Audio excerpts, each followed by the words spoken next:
પવિત્ર રમઝાન માસના 27મા રોજાની ઉપલેટામાં શ્રદ્ધાભેર અને શાંતિપૂર્ણ રીતે પૂર્ણાહુતિ થઈ છે. બાળકો અને વૃદ્ધોએ પણ રોજા રાખી દેશની શાંતિ અને સલામતી માટે વિશેષ દુઆઓ માંગી હતી. હવે લઘુમતી સમાજ ભેદભાવ ભૂલી એકબીજાને ગળે મળવા અને ઈદની શાનદાર ઉજવણી કરવા આતુર છે. શહેરના સેવાભાવી નગરસેવક રજકભાઈ હિંગોરા દ્વારા સમગ્ર માસ દરમિયાન જરૂરિયાતમંદોને ફ્રૂટ, મીઠાઈ અને ફરસાણનું નિઃશુલ્ક વિતરણ કરવામાં આવ્યું હતું.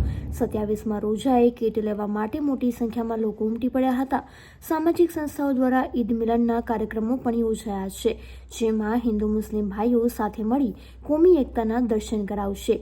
ધર્મગુરુઓના મતે શનિવારે ઈદ થવાની સંભાવના છે. હું રજાક ઓસમાણ હિંગોરા ઉર્ફે બાવલો, વોર્ડ નંબર 9નો માજી સુધરે સભ્ય.